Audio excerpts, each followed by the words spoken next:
Tá bom? Então, Lucas 7. Eu quero ler só um versículo com você, então.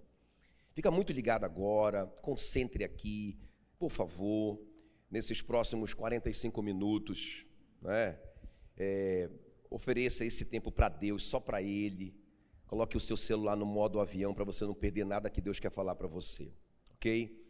Lucas 7:9 diz assim: ouvidas estas palavras, admirou-se Jesus dele, e voltando-se para o povo que o acompanhava, disse: afirmo-vos que nem mesmo em Israel achei fé como esta. Deixa a sua Bíblia aberta, curva a sua cabeça, eu quero orar por você.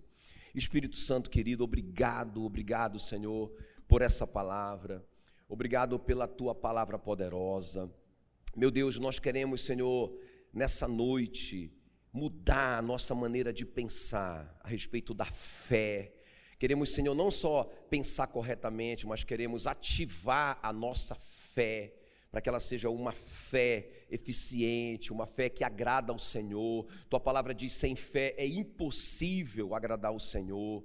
Ó Deus, nós temos esse modelo nessa noite. Nós temos esse referencial desse homem que maravilhou Jesus, que impressionou Jesus, que Jesus disse da sua fé: nunca vi uma fé como esta. Senhor, revela esses princípios que esse homem praticou no nosso coração, em nome de Jesus, amém e amém. Muito bem, eu quero falar com vocês hoje sobre a fé que maravilhou o Senhor, aleluia. Então veja bem, deixa eu só fazer um resumo dessa história. Vocês conhecem bem essa história, mas eu preciso fazer esse resumo. É a história do centurião romano, né? O cara é um oficial do exército romano. Vocês sabem que nesse momento aqui Roma domina Israel. Israel é só uma colônia desse grande império romano, não é, que se estendeu pelo mundo inteiro. E os centuriões, eles eram homens ricos, eram homens poderosos, que lideravam um exército com 6.000 pessoas. E esse soldado romano, ou esse oficial romano, ele tem um servo.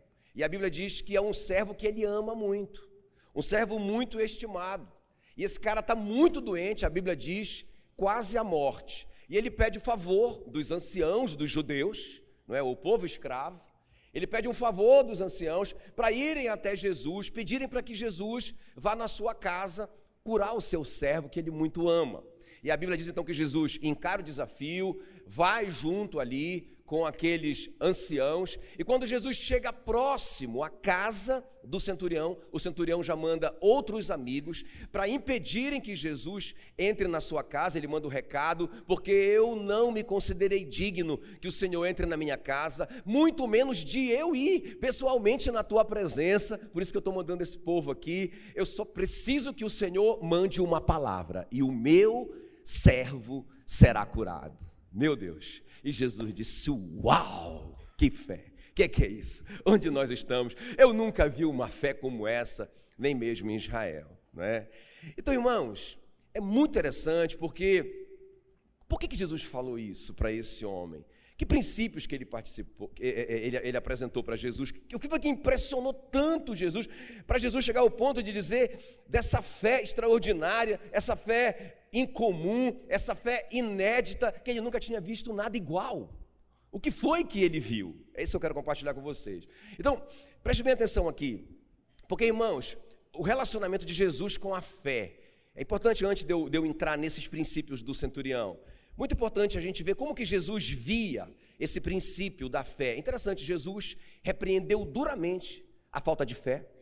Irmão, você não vai ver Jesus repreendendo os discípulos por outra coisa a não ser pela falta de fé. Quando na tempestade, não é, os discípulos estavam apavorados e Jesus duramente disse para eles: homens de pequena fé. Foi duro com eles. Quando Pedro estava andando sobre as águas e afundou, ele foi duro com Pedro. Homem de pequena fé, por que você duvidou? Meu Deus, Jesus foi tão duro com a falta de fé. Os discípulos ansiosos com o que eles iam comer, vestir, com o futuro. Jesus disse: não andem ansiosos por coisa alguma. Homens de pequena fé. Então, Jesus não aceitou isso, mas Em contrapartida, Jesus elogiou muito a fé, como ele elogiou a fé desse homem. Ele disse: eu nunca vi uma fé como essa. Ele elogiou a fé da Sirofenícia.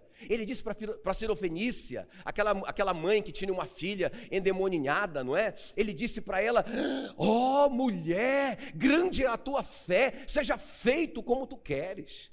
Então, no mesmo tempo que Jesus foi muito duro e ele repreendeu tanto a falta de fé, ele também elogiou muito a fé. Até ele dizia assim, muitas vezes que os milagres aconteciam, ele dizia, os caras vinham para adorar Jesus e tal, ele dizia: foi a sua fé, a culpa foi sua mesmo, você creu. A culpa foi sua. Lembra quando ele curou a mulher enferma? Ele disse: foi a tua fé te salvou. Quando ele curou o cego, ele disse: a tua fé te curou. Irmãos, ele sempre dizia isso. Às vezes ele dizia assim: seja feito conforme a sua fé. Olha só como que Jesus se relaciona com a fé. E outra coisa importante, Jesus, as maiores promessas de Jesus dizem respeito à fé. Ele disse, por exemplo, em Mateus 21, se vocês tiverem fé e não duvidarem, diga fé, sem nenhuma dúvida. Irmão, onde começa a dúvida, para a fé. O apóstolo Tiago diz que aquele que duvida, não pensa que vai receber do Senhor alguma coisa. Irmão, se Deus te deu uma promessa e você duvida dessa promessa, você está duvidando do caráter dele. Você não vai receber.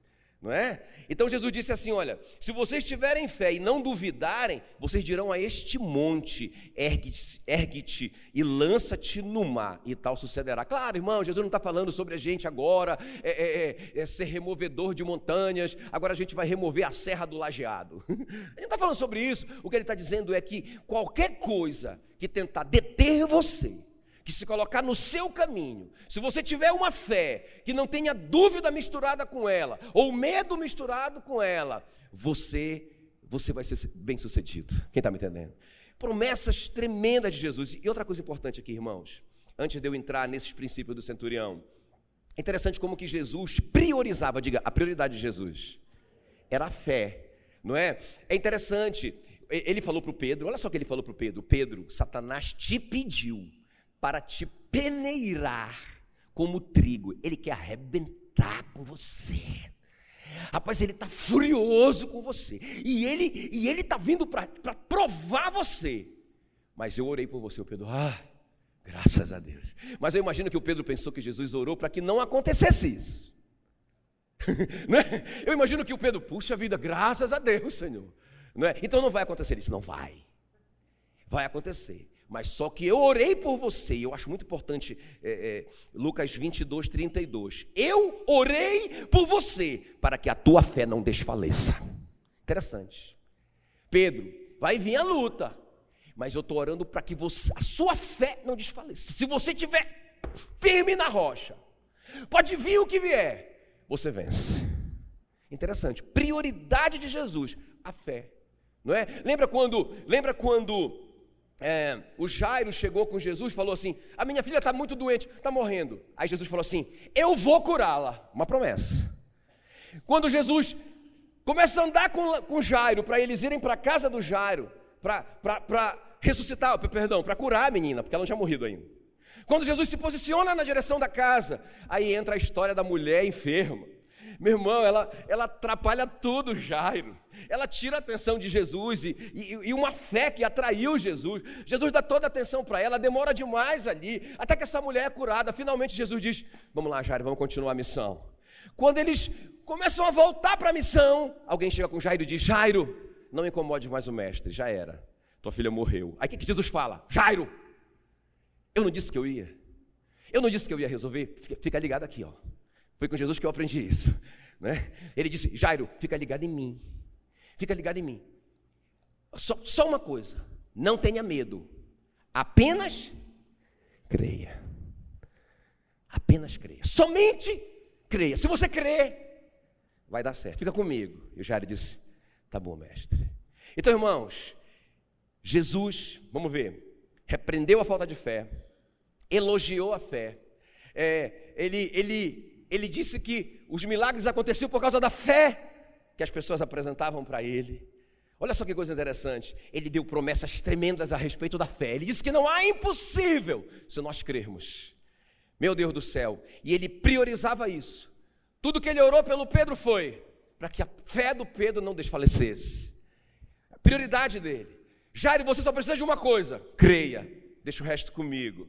Então, irmãos, eu quero, baseado nisso, escuta bem. Meu Deus, é tão importante a fé, eu não tinha entendido isso ainda, pastor.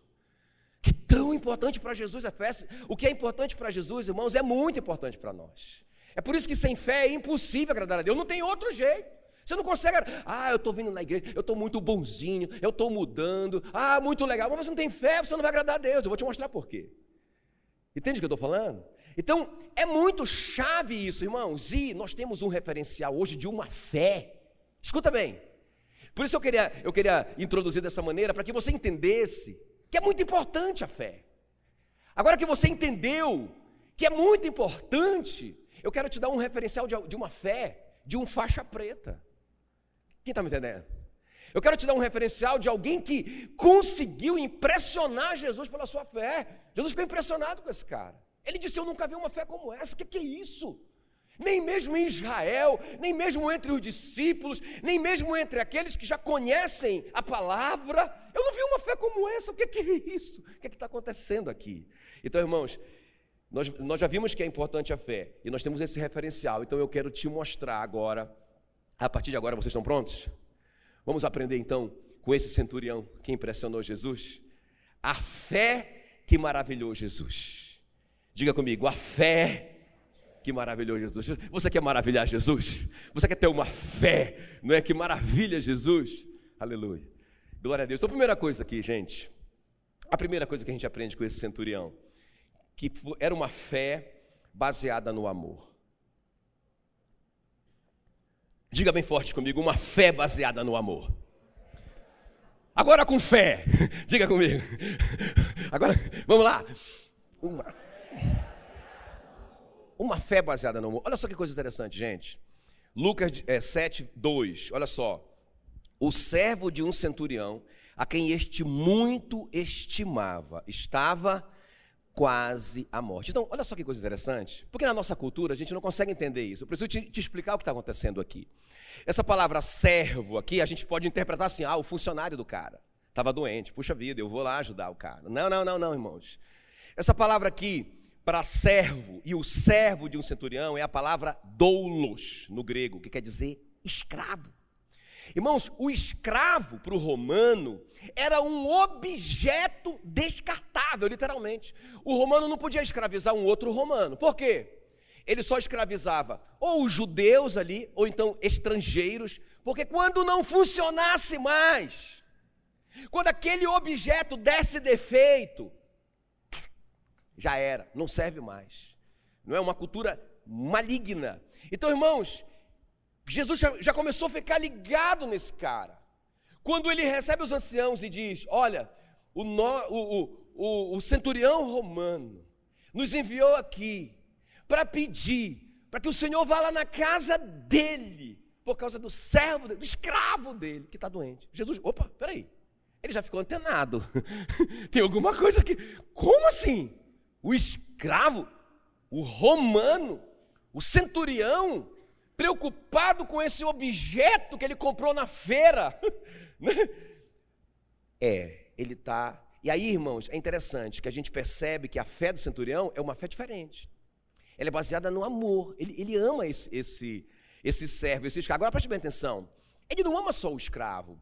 Porque, irmãos, quando ele pede para os anciãos irem lá, olha só o que você vai perceber no relacionamento dele com os anciãos. Quer ver comigo Lucas 7:3? Tendo ouvido falar a respeito de Jesus, enviou-lhe alguns anciãos dos judeus, pedindo-lhe que viesse curar o seu servo. Estes, chegando-se a Jesus, com instância lhe suplicaram, dizendo: ele é digno de que lhe faças isto, porque ele é amigo do povo e ele mesmo nos edificou a sinagoga. Agora preste bem atenção, irmãos, ele não só ama o servo, mas você consegue perceber que quando os anciãos vão ali pedir por ele, pedir por uma necessidade dele, os anciãos estão tão interessados a ponto de insistirem com Jesus, não é? Eles falam assim que eles suplicaram como se fosse para eles.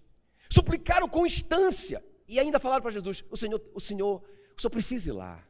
Ele é digno de que o Senhor faça isso para eles. Percebe? Porque ele é amigo do povo.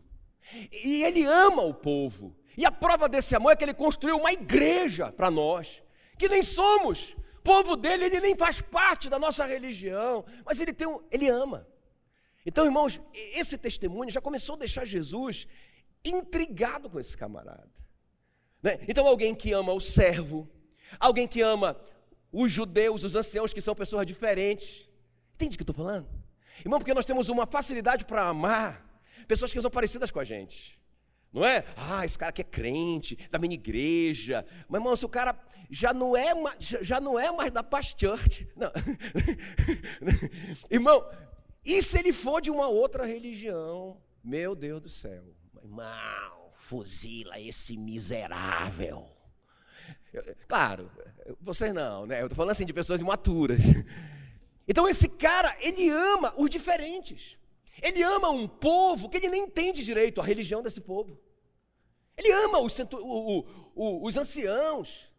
Entende? Ele ama, irmãos, a ralé.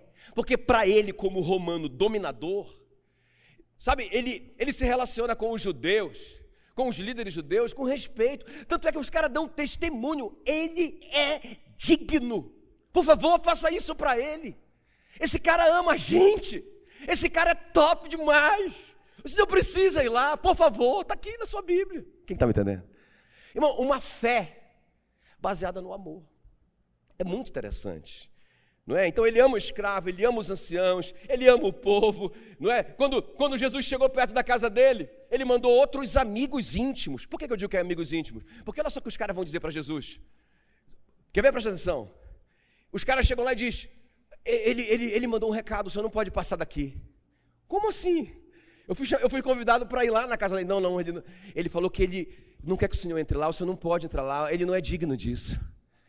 Pensa bem, o cara é um dominador falando isso para Jesus, que é um judeu. Ele está dizendo, eu não sou digno que o senhor venha, e eu nem me considerei digno de ir até o Senhor. Meu Deus! Entende? Então, ele tem uns amigos íntimos, porque, irmãos, ele deu um recado e os caras foram fiéis no recado. Você pode ver aqui em Lucas 7, que Jesus nunca conversou com esse cara pessoalmente. Nunca, leia na sua Bíblia. Ele primeiro mandou os anciãos levaram Jesus.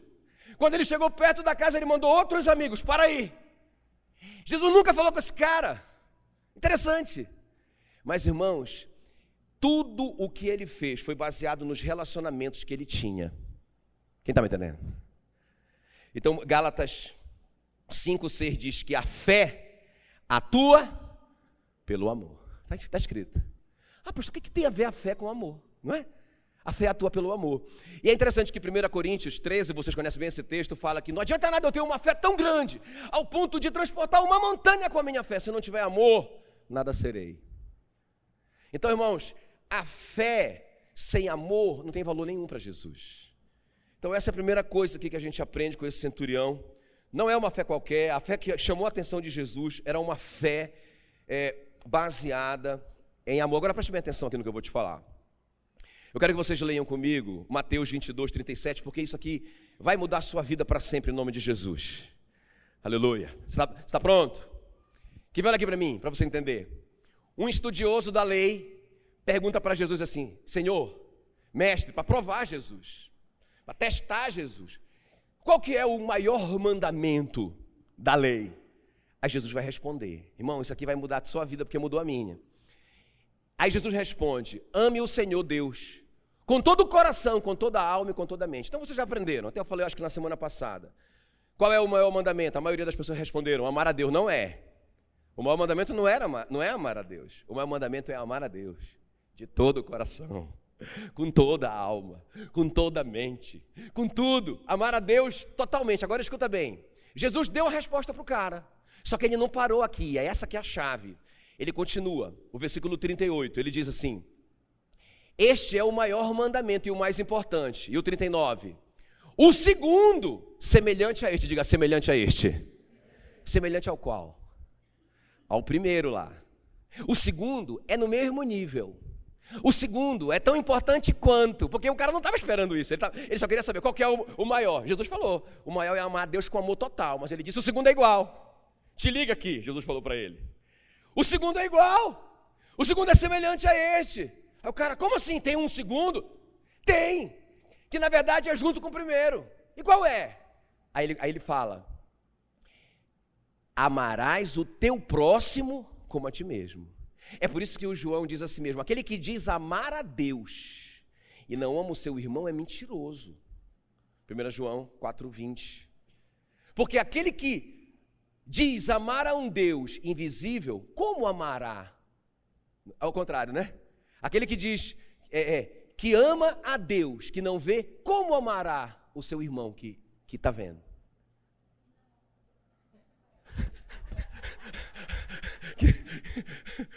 Bora de novo? Aquele que diz amar a Deus e não ama o seu irmão é mentiroso. Porque aquele que diz que ama o seu irmão, não é? Que vê, como amará a Deus aqui, não vê? Vocês são demais. Um aplauso para vocês, bem forte, aleluia. Top. Então veja bem, irmãos, olha aqui para mim. Esse cara, sem saber, vamos lá, ele não está estudando ali, bom, não sei, a gente pode perguntar para ele no céu, não é? Tudo bem, ele não era judeu, talvez ele não estudava a lei, ou estudava, quem sabe? Esse cara pode ter descoberto coisas que os próprios judeus que andaram com Jesus não descobriram. Então, irmão, veja bem, o que eu quero te dizer é o seguinte, se Jesus disse que tem 2 maiores mandamentos, não é? Significa que tem 2 maiores pecados. Porque a quebra de um mandamento é pecado. Se tem um mandamento, não adulterarás, e você adultera, você quebrou um mandamento, você cometeu um pecado. Se Jesus disse que amar a Deus e amar o próximo são os 2 maiores mandamentos, quebrar esses mandamentos, vocês estão me entendendo? Quebrar esses mandamentos são os 2 maiores pecados. Então, às vezes, a gente está vivendo uma vida de religião, de ir para a igreja, de não sei o quê, de não fazer isso, parei de beber, parei de fumar, parei de fazer o errado, mas eu não amo meu irmão. Eu guardo ressentimento, eu não perdoo. Irmão, eu estou quebrando o maior mandamento, quem está me entendendo?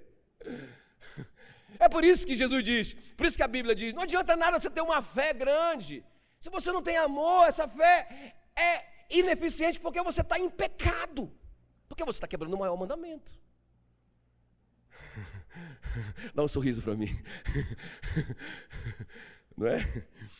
Muito forte isso. Agora vamos lá, irmãos.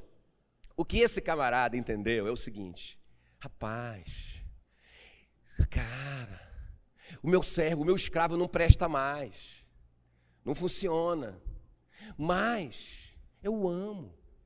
E talvez ele pensou assim, puxa vida, amar o meu escravo como amar a mim mesmo, eu quero ser amado quando eu não prestar mais. Eu quero ser amado quando eu começar a dar trabalho. Eu quero ser tratado com esse mesmo amor. Então eu sou obrigado, eu tenho uma dívida de amor com o meu servo, com o meu escravo, que me serviu por tantos anos. Olha a consciência do cara. Então ele está ali, ele não vai abrir mão desse camarada. Ele pensa, puxa vida, tudo bem, os anciãos, judeus são diferentes de mim, não pensam como eu penso, eles são religiosos, fanáticos, são diferentes, mas eu quero tanto ser amado pelas pessoas quando elas não concordarem comigo. Eu vou amar aqueles que são diferentes de mim.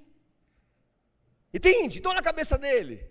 Irmão, isso impressionou Jesus. Puxa vida, irmão, se esse é o maior mandamento, escuta bem, se amar o próximo é o maior mandamento, e aí no versículo 40 você vai ver Jesus dizendo, olha, todos os outros mandamentos estão contidos nesses 2. Quem obedece esses 2 mandamentos, está obedecendo toda a lei. Por quê? Porque, irmão, se eu amo a Meila, como eu amo a mim mesmo, eu não vou cometer adultério com ela. Por quê? Por quê? Porque eu não quero. Eu não quero que isso aconteça comigo. Quem está me entendendo? Eu amo a Meila como eu amo a mim mesmo. Então, eu não quero sofrer um adultério. Puxa vida, é uma questão de inteligência. Eu vou amar minha esposa. Não é? Agora que ela está gata. E daqui a 40 anos, quando ela não estiver tão gata, eu tenho um compromisso de amor com ela. Quem está me entendendo? Irmãos, isso impressionou Jesus. Ele falou, cara, que isso? Esse cara está fazendo coisas que nem os judeus fazem. Agora presta atenção, eu li ontem uma história que eu achei, me emocionou essa história, de um escravo chamado Cufei, não é? Quem conta essa história é o grande Charles Spurgeon, o príncipe dos pregadores. E esse camarada, esse dono de uma fazenda, um cara muito rico e muito temido ali, né?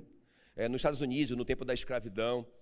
Esse cara mau, esse cara tinha uma fama de mau, o dono da fazenda. Ele foi comprar o escravo, né? O Cufei, né? Lá na feira dos escravos. E aí ele perguntou para o cara, esse cara é bom, como é que é? Qual é? Não, ele falou, esse cara é trabalhador, guerreiro, esse aí, bom mesmo, cara, jovem, pagou um preço grande, falou assim, tem defeito? Como se compra um objeto. Ele tem algum defeito? Aí o cara falou assim para ele tem um defeitinho assim, mas qual que é o defeito? Ele gosta de orar, mas ele só ora no horário mesmo ali da comida, do almoço, rapidinho, aí ele fala, não, mas eu conserto esse defeito. Pensa, o que o cara já foi pensando, não é? O cara mau. Aí, irmão, diz que passou um tempo, realmente, esse cara, o escravo, muito guerreiro, muito trabalhador, pensa no testemunho do cara, violento no trabalho. Mas um dia, o fazendeirão ali, na hora da refeição deles ali, passou por ali, e ele ouviu um barulho de alguém distante, como se fosse orando. Ele pensou, é o Cufei, né? E quando ele foi procurar, já estava endemoniado, cara. E quando ele foi, e o Cufei de joelho, ele ouviu a oração do Cufei. O Cufei chorando, agradecendo pelo novo trabalho e pelo novo patrão, pelo novo dono, agradecendo a família dele e pedindo para Deus proteger a família dele. E o cara ficou tão possesso de ver aquilo, que foi pegando ele e amarrou no tronco e deu 25 chicotadas nele, nem conversou com ele, já arrebentou o cara todo. Quando terminou, o corpo todo detonado, ele disse, tá ligado na mensagem, que eu não quero oração aqui? Aí diz que ele falou assim, você ainda vai orar? Diz que ele olhou para ele e disse assim, meu Senhor, eu não posso viver sem orar. Aí diz que ele pegou esse cara com tanto ódio, irmãos, que ele deu mais de 25, quase que ele matou o cara. Mas beleza. Ele foi para casa do fazendeiro. E quando ele chegou lá na casa dele, irmão, alguma coisa tinha acontecido dentro dele. Chegou com a mulher e contou todo o episódio. A mulher disse, mas por que você está implicando com isso? Esse cara é o melhor funcionário que nós temos, é o melhor escravo que nós temos. O testemunho dele, ele é um trabalhador, guerreiro. Qual que é o problema? Está orando, a gente não acredita nisso, mas qual que é o problema? Aí ele disse, o problema é que eu não consigo parar de pensar nele. Porque quando eu estava batendo nele, ele me olhava com lágrimas nos olhos, e ele não estava chorando de raiva ou de dor, ele estava chorando de pena de mim, e eu não consigo tirar essa imagem do meu coração, da minha mente. Esse cara foi dormir, acho que ele passou, o Charles Spurgeon conta que ele passou a noite toda rolando de um lado para o outro, com aquela imagem, daquele olhar de amor para ele, olhando dentro dos olhos dele, com compaixão dele, preocupado com ele, o escravo preocupado com o patrão. Irmãos, diz que ele passou a noite toda, aí ele começou a se sentir sujo, o patrão, começou a se sentir sujo, começou a se sentir injusto, começou a se sentir um pecador miserável, começou a ficar com medo de morrer e ir para o inferno. Olha só o Espírito Santo trabalhando na vida do cara. Irmão, diz que madrugada ele acordou a esposa e disse para ela, por favor acorde, eu estou morrendo, eu vou morrer, eu estou me sentindo mal, eu vou morrer, eu vou para o inferno. O cara era ateu, não acreditava em nada disso. Tudo era besteira para ele. Ele acordou a mulher e disse para a mulher, por favor, ore por mim. Ela disse, mas eu nunca orei por ninguém, eu não sei orar. Ela disse, eu posso chamar o Cufei? Irmãos, foram chamar o escravo. Ele já chegou lá de joelho e começou a orar. E começou a orar pela família. Irmão, esse cara se jogou com o rosto no chão e entregou a vida dele a Jesus Cristo. Quem está me entendendo? Sabe, irmãos, uma fé que opera pelo amor. Essa fé que impressiona Jesus. Quem está me entendendo? Aleluia. Segundo lugar. Então, primeiro que Jesus viu nesse camarada, tem alguma coisa diferente nele. Não é? Uma fé que atua pelo amor. E segundo lugar, uma fé baseada na palavra. Lucas 7,7 diz assim: por isso, esse foi o recado que ele mandou pelos homens, não é? Pelos amigos dele. Olha só. Por isso eu mesmo não me julguei digno de ter ido contigo. Porém manda com uma palavra, e o meu rapaz será curado. Meu Deus do céu. Irmão, agora preste bem atenção aqui. Tudo no reino de Deus acontece por meio da palavra. Irmão, desde o começo, como é que começou o planeta? Como começou o cosmos, o mundo, o universo? Quando Deus disse, haja luz, foi uma palavra. Interessante. Então tudo no reino depende disso, depende da palavra de Deus. Lá em João 1 diz assim, no começo aquele que é a palavra já existia. Quem é esse que é a palavra e já existia? Jesus. Ele estava com Deus e era Deus. Diz assim bem forte, Jesus é a palavra. Não é? Então, irmão, se eu me afasto da minha Bíblia, eu me afastei de Jesus. Ah, não, mas eu sou crente, eu amo Jesus, eu só não leio a Bíblia. Então você não ama Jesus, porque Jesus e a palavra são um. Irmão, tudo depende da palavra. E esse cara, de alguma maneira, ele entendeu isso. Porque ele disse, o Senhor não precisa tocar no meu servo, Ele nem precisa te ver, você nem precisa entrar na minha casa, eu nem preciso ir ter contigo. Se o Senhor mandar com uma palavra, é o suficiente. Irmão, isso impressionou Jesus, porque nós somos de uma geração que nós precisamos de contatos de fé, não é? Então, eu estava conversando até com um pastor, que ele, aquela água ungida, vocês já viram isso? Da água ungida? Beleza, tranquilo. Porque agora orou pela água, depois inclusive eu vou jogar essa água todo mundo depois aí, estou brincando. Mas assim, irmãos, aí eu falei, mas qual que é a base disso? Me explica aí, qual que é a base? Só para eu entender, porque eu posso até colocar lá na minha igreja, não é? É a água ungida. Aí ele falou, não, é porque tem que ter um contato de fé. As pessoas têm que, quando elas tocam na água, aí a fé se manifesta. Eu disse, cara, é interessante isso, porque a Bíblia diz, não é? Que Jesus falou para o Tomé, bem-aventurado o que não viu e creu.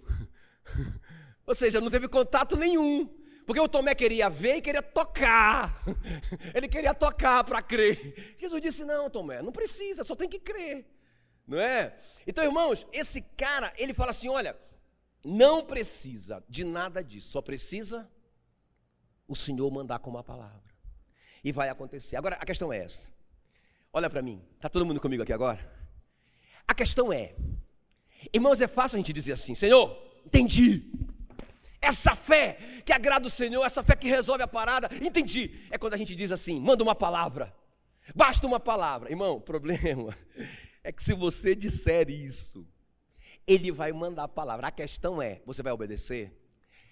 Presta atenção, é por isso que sem fé é impossível agradar a Deus. Por quê? Por quê, pastor? Porque se você não tiver fé, você não vai obedecer.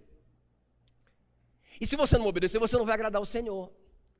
Então, irmão, a fé é fundamental para que aconteça o milagre. Então, você vê alguns exemplos na Bíblia. Todo milagre de Jesus, Ele manda fazer alguma coisa. Por exemplo, qual que era o problema da Marta e da Maria? O irmão morreu há 4 dias, não é? Cheira mal. Então Jesus vai lá para resolver. Aí elas falam, se o Senhor estivesse aqui, contato de fé, o Senhor tinha que estar aqui. Aconteceu porque o Senhor em pessoa não estava aqui. Jesus, não tem nada a ver com isso, Marta e Maria, nada a ver. Se vocês crerem, vocês verão a glória de Deus. Não depende de eu estar aqui fisicamente, depende de vocês crerem. Se vocês crerem, vocês verão a glória. Aí ela não consegue entender. Aí Jesus, beleza, vamos lá. Onde vocês sepultaram Lázaro? Vamos lá. Aí Jesus vai lá, e aí, irmãos, Ele pergunta, aí elas começam a dizer, tudo bem, Senhor, nós cremos. Olha aí, nós cremos. Elas falam isso. Tá bom, vocês creem? Então tá bom, lá vai. Ele manda uma palavra, removam a pedra. Não, Senhor, mas aí vai feder. Irmão, e se Jesus mandar você remover a pedra? E se Jesus mandar você contar alguma coisa lá de trás, que você está guardando aí? Vai feder. Veja o que és profeta. Mas aí entra em jogo a minha reputação. Entende o que eu estou falando? Entra em jogo a minha reputação. E o que é que eu faço? O que é que eu faço? Eu não removo a pedra. Irmãos, é muito lindo a gente ler isso na Bíblia, mas a maioria não remove. E aí o Lázaro fica trancado lá dentro. O Lázaro não ressuscita o bichinho, coitado. Às vezes até ressuscita, só não consegue sair e morre de novo. Mas Jesus sempre vai dar uma... eu quero uma palavra, entendi a fé que agrada o Senhor. É uma fé baseada numa palavra de Deus. Manda a palavra, remove a pedra. Não, essa aí não, Senhor, eu não estou nesse nível. Irmão, vamos lá, casamento de Caná da Galileia. Qual que é o problema lá? Falta de vinho, não é? E Jesus, o que Senhor, aí eles correm para Maria. Maria não resolve, não é? Aí a Maria fala assim para eles, olha, fica ligado, o que ele mandar, João 2,5, fiquem ligados no que ele mandar, façam tudo o que ele mandar, a palavra. Quando ele liberar a palavra, obedeçam. Aí eles, beleza, estamos lá, estamos prontos, pode mandar, manda mestre, manda lá. Aí Jesus, coloquem água nas talhas. Não tem nada a ver, água na talha, não tem nada a ver. Tem, porque o que Jesus viu ali, que naquela casa não se lavava os pés dos visitantes, uma casa de desonra. Jesus está consertando princípios. E depois ele diz, levem agora a água. Ele não disse o vinho, porque não tinha acontecido nada ainda. Agora levem a água para o mestre-sala provar. Mas Senhor, você não está entendendo, a gente vai passar maior vergonha, maior mico, porque o mestre-sala é expert no assunto. O Senhor não vai mandar, ele prova vinho, não água. Irmão, Jesus te dá uma palavra, só que a palavra que ele te manda pode fazer você passar uma vergonha. Você está pronto? O que é que as pessoas vão pensar de você? O que é que o mestre-sala vai pensar? Porque ele é bom no negócio. E você, coitado, não sabe nada sobre o assunto. E Jesus está mandando você ir lá com o mestre-sala. Vocês estão me entendendo?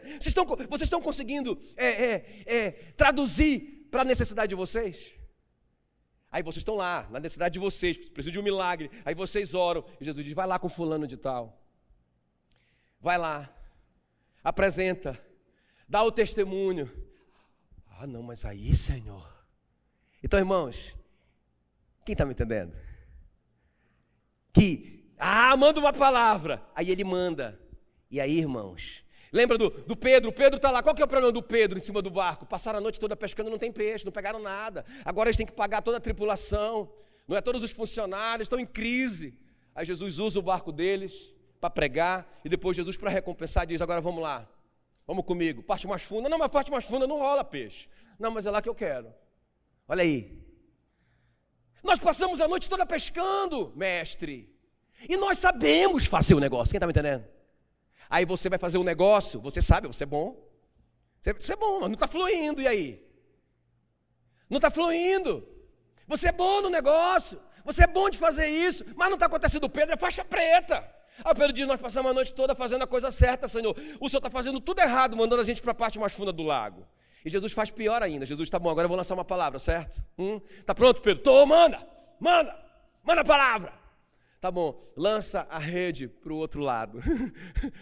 Irmão, o que faz diferença lançar para a direita, lançar para a esquerda? O peixe está tudo ali embaixo mesmo.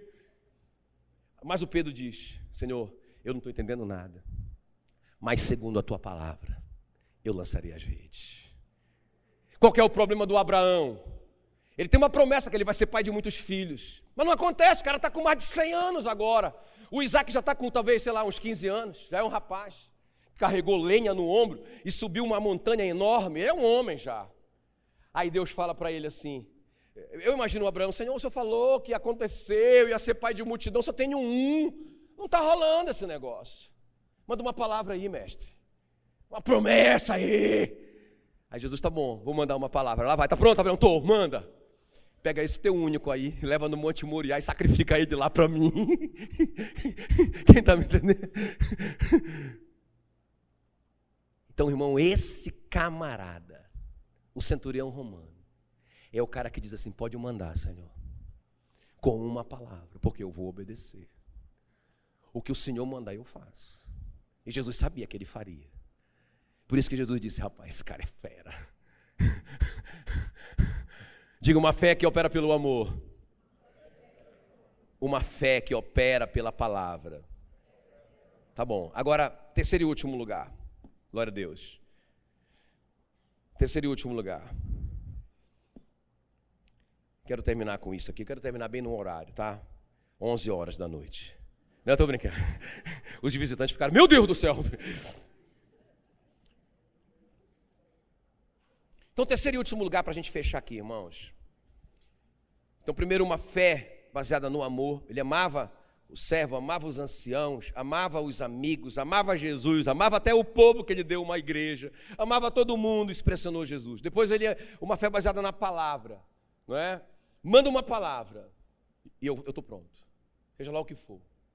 E aí, terceiro e último lugar, uma fé baseada na cultura do reino. Eu preciso te explicar isso aqui. Por favor, preste muita atenção aqui, porque isso aqui é muito chave.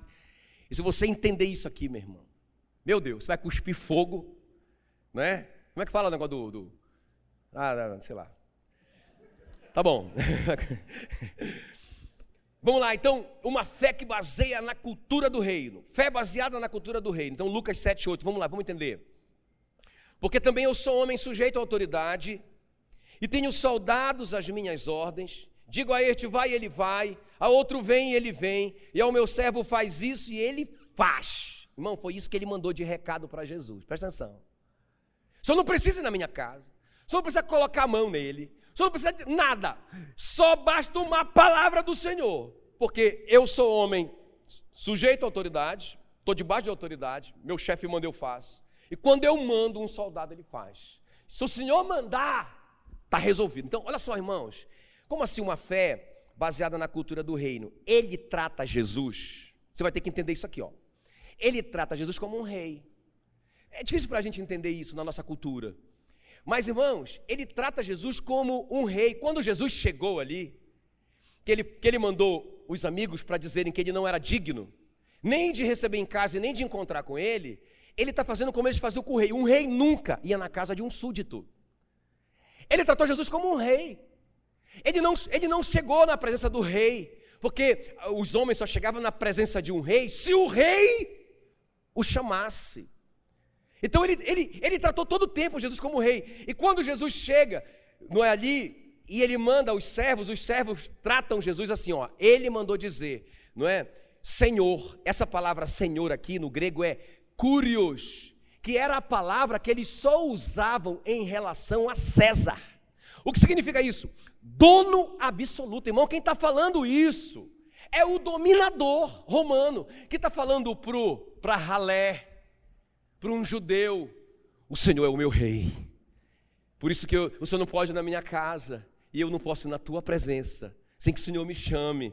E ele chamou Jesus de Senhor. Irmãos, e é interessante, quando eu li isso, eu lembrei, quando eu estava lendo isso, eu disse, meu Deus, que honra que o Senhor me deu para Jesus. Irmãos, como que nós, às vezes, não temos mais, perdemos essa reverência, né, de tratar Jesus como nosso rei, nosso Senhor, nosso dono. Não é? O cara lá de cima. Que é isso? Não é? Entende? Não tem referência nenhuma. Então, irmãos, aí quando eu vi isso, eu lembrei daqueles anjos com 6 asas. Com 2 eles voavam, com 2 eles cobriam o seu corpo, e com 2 eles tapavam o rosto para não olhar para Jesus. Interessante, né?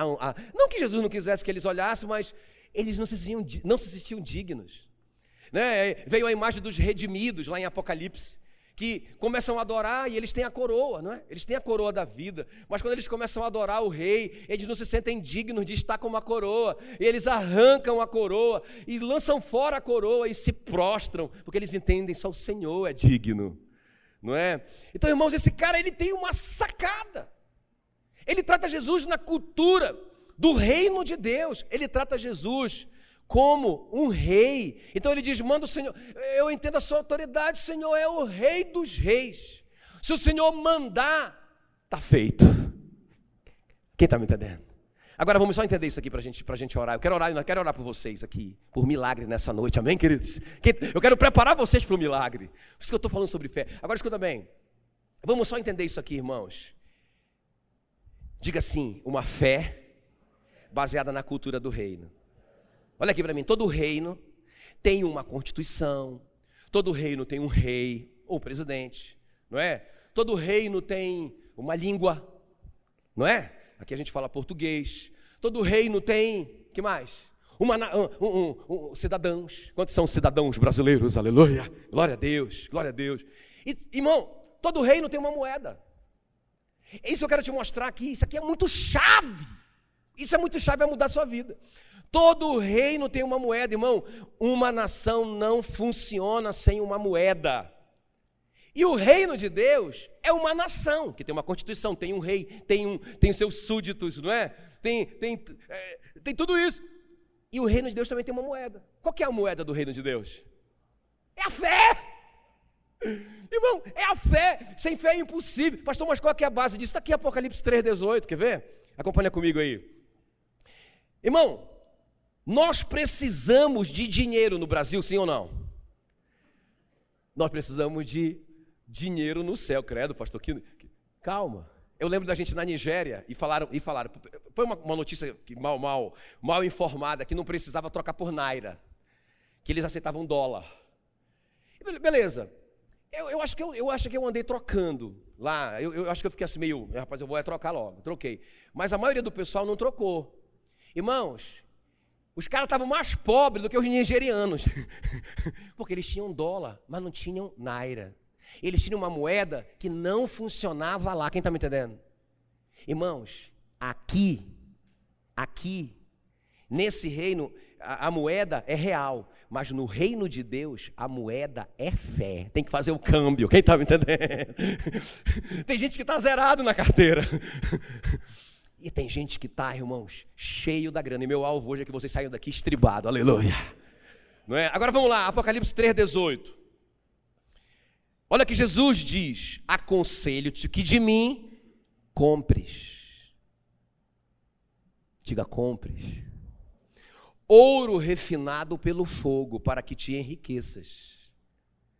Irmão, nós temos que comprar ouro e trazer para a realidade deste mundo. A prosperidade verdadeira, não é? A bênção do Senhor enriquece e com ela não vem desgosto.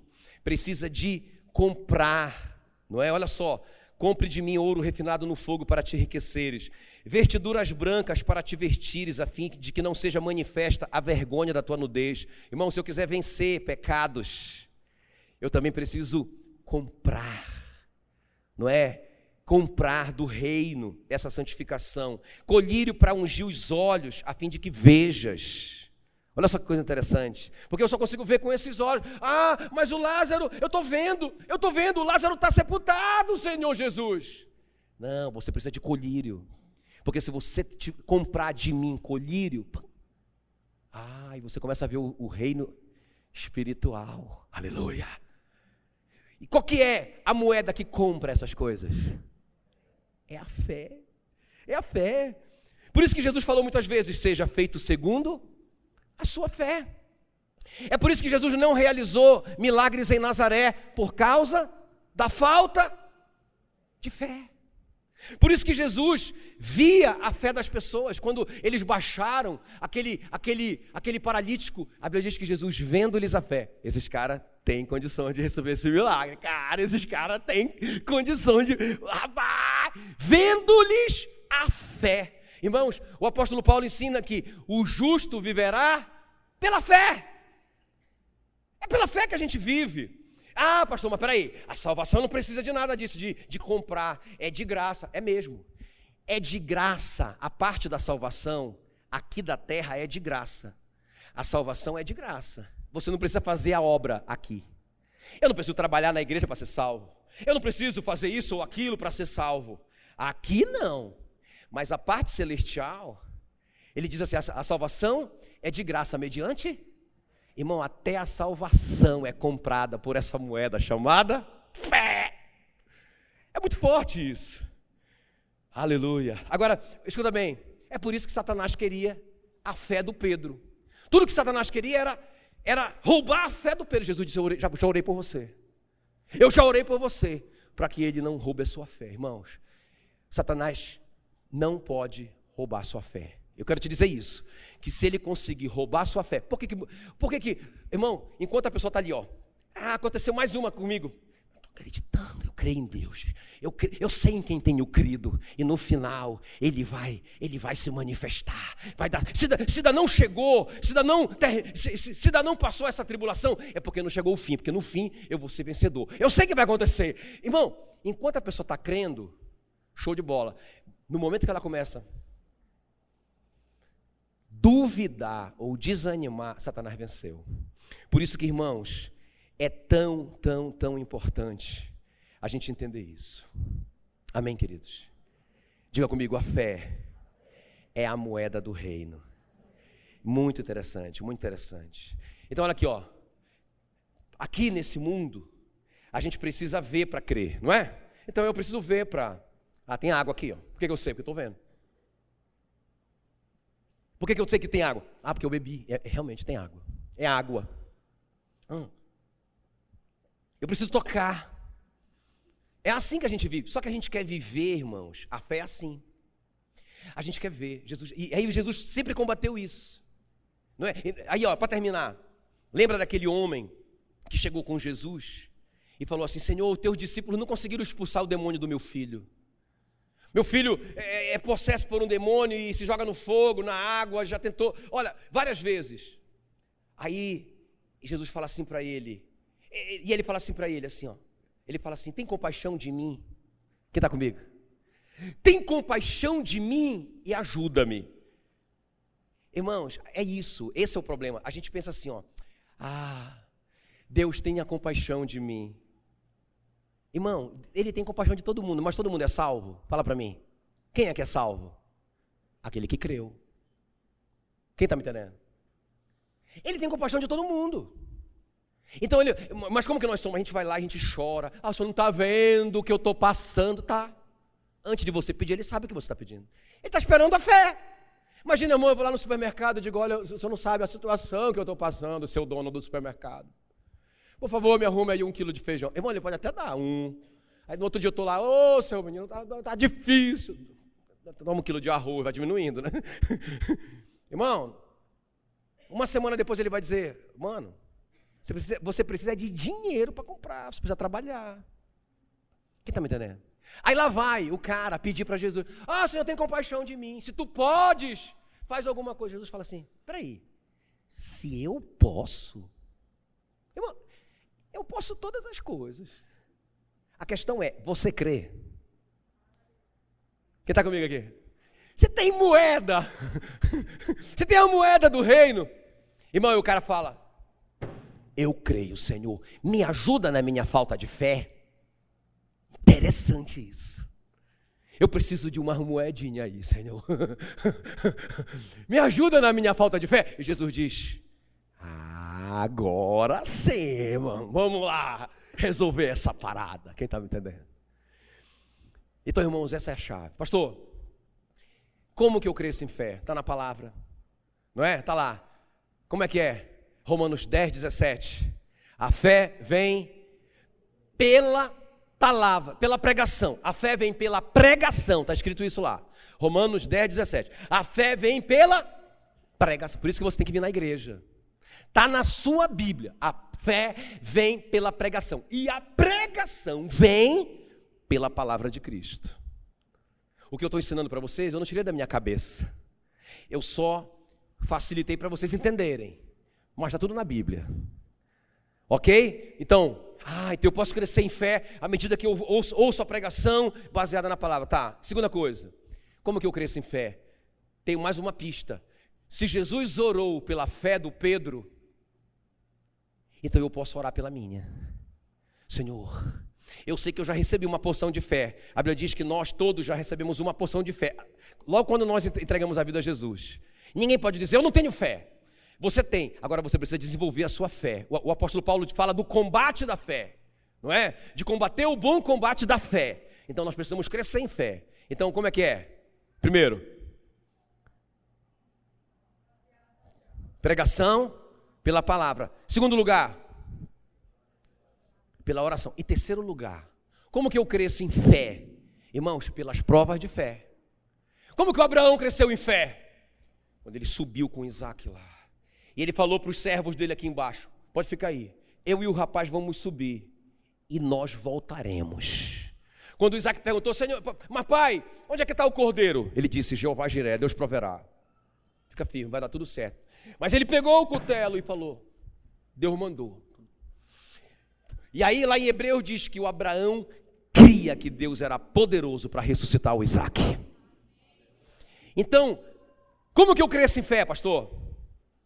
Pela palavra. Vocês não estão mais animados agora ouvindo a palavra? Não é? Quem chegou aqui estava, não precisa levantar a mão, mas você chegou desanimado. Aí você: rapaz, está dando uma, cara, vai dar certo esse negócio. É isso que eu preciso aí. Mas se você sair daqui e não alimentar isso, semana que vem você está aqui do mesmo jeito. Não é? Então, você ouviu, beleza. Continua agora ouvindo e lendo e aprendendo e alimentando o seu espírito. Em segundo lugar, ore. Senhor, aumenta a minha fé. Irmãos, os discípulos só fizeram 2 pedidos para Jesus. Não pediram dinheiro, não pediram comida, não pediram nada disso, não pediram para crescer a igreja, não pediram nada disso. Pediram 2 coisas. Primeiro, Senhor, ensina-nos a orar. Segundo, aumenta-nos a fé. Quem está me entendendo? Eles entenderam. Aleluia. Amém? Estão prontos agora para receber? Então fique em pé em nome de Jesus.